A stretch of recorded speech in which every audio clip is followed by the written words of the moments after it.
Guys સ્વાગત છે તમારું મારા નવા વિડીયોમાં. તો ફ્રેન્ડ્સ અત્યારે આવી ગયા છીએ, મતલબ કે આજ તો આપણો મોડા હારી થયા એટલો એક જગ્યાએ જવાનું હતું પણ બ્લોગ બનાવતા નહીં ગયા, પણ આજે ઘરે આવી જઈએ અને જોઈ લે પંખાનું કામ ચાલુ કરવું હવે.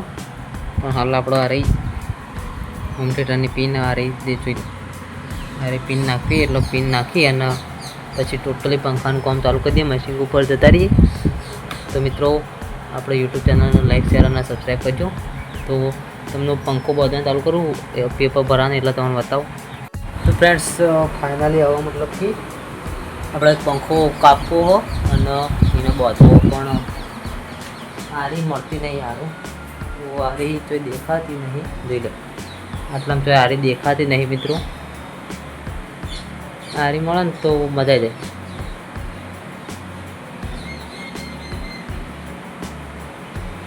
આરી સારું મતલબ કે અહીંયા આ જગ્યાએ આપણે દરરોજ આરી ભરાઈએ પણ આજ મળતી નહીં.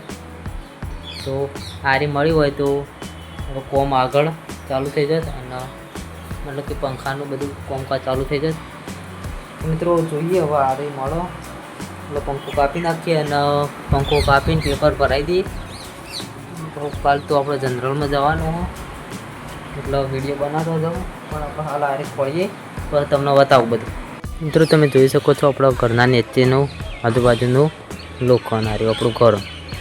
તો મિત્રો હવે મતલબ કે આપણે કામ ચાલુ કરીએ. તો જોઈ લે મિત્રો હાર્યું આપણું ઘર. હવે આપણે આપણું કામ ચાલુ કરીએ. તો આપણે અંદર જઈએ અને મશીન ચાલુ કરી દઈએ, પંખો પેપર ભરાઈએ અને બીજું તો રેડી કરી, પણ હારી ડાય આવે જે અંદર લગાવવાની આવે મશીન કંઈક ઓટોમેટિક સિસ્ટમ વાળું. તો તમે જોઈ શકો છો મિત્રો તો મશીન જો એટલે આટા લખેલા છે મિત્રો, 380 વોટ હોય એટલે એ જાતે મશીન મતલબ કે જોઈ લે એરિયા વોટા કમ્પ્લીટ થાય એટલે જાતે પેલું થઈ જાય ને હાર્યું કેટલું લાઇટ આવે આપણો મશીનના અંદર એ બતાવે. તો સારો પાવર આવે મિત્રો. તો જોઈ લો કંઈક આ ટાઈપનું મશીન જો એ અને બાજુ વાયરનું ટેર પડી રહ્યો અને આ ટાઈપનું કંઈક મશીન ગયો મિત્રો. જોઈ લો કંઈક આ ટાઈપનું મશીન આવે મિત્રો પંખા બાંધવાનું. તો મિત્રો બ્લોગને એન્ડ સુધી વોચ કરજો અને આખો બ્લોગ તમને બતાવીશું.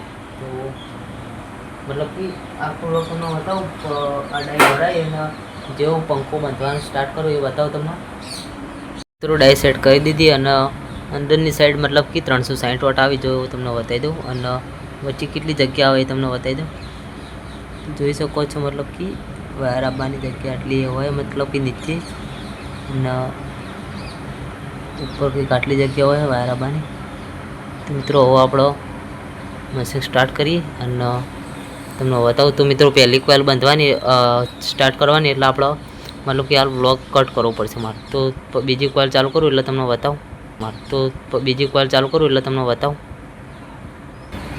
મિત્રો જોઈ લો ફર્સ્ટ સ્લોટ કમ્પ્લીટ બંધ થઈ ગયો અને આ બાજુ જોઈ લો ફર્સ્ટ સ્લોટ કમ્પ્લીટ રેડી થઈ ગયો મિત્રો. તો આપણે બીજો સ્ટાર્ટ કરીએ. તો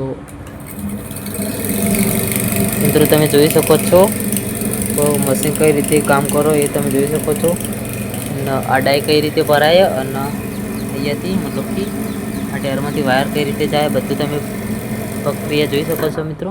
તો જોઈ લો મિત્રો 360 વોટ હતા એટલે સ્ટોપ થઈ ગયું.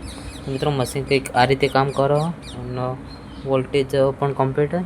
તો મિત્રો અરે આખો પંખો બાંધીને છેડા કાઢવાનું સ્ટાર્ટ કરું એટલે તમને બતાવું. તો ફ્રેન્ડ્સ મતલબ કે પંખો બાંધીને રેડી થઈ ગયો. તમે જોઈ શકો છો કંઈક આ ટાઈપનો પંખો બની રેડી થઈ ગયો અંદરથી બહારથી પણ. તો મતલબ કે બહારથી પેપર ભરાવી અને પંખાને કમ્પ્લીટ કરી દઈએ એટલે તમને બતાવીએ મિત્રો કઈ રીતનો પંખો રેડી થયો તમે કોમેન્ટ કરજો. અને કે સારા આપણો 8 દિવસના 2 થી 3 પંખા બંધ થઈ આપણે ત્યાં એક બંધ થઈને રેડી પડે જો તમને બતાવી દો ઝૂમ કરીને. તો તમે જોઈ શકો છો મિત્રો દેખાય સામે તે પંખો રેડી પડ્યો હો. તો મિત્રો બ્લોગમાં કન્ટિન્યુ બનાવી રહેજો તમે. બસ ફાઇનલી જોઈ લો છેડા કાઢીને પંખો રેડી કરી દીધો. વન સ્પ્રિંગ બધું કમ્પ્લીટ કરી દીધું. તમે જોઈ શકો છો મિત્રો આપણું કામ.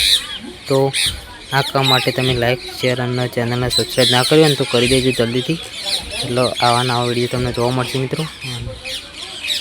જય માતાજી મિત્રો બધાનું. અને કાલ નવા વ્લોગમાં મળશું આપણે ફરી.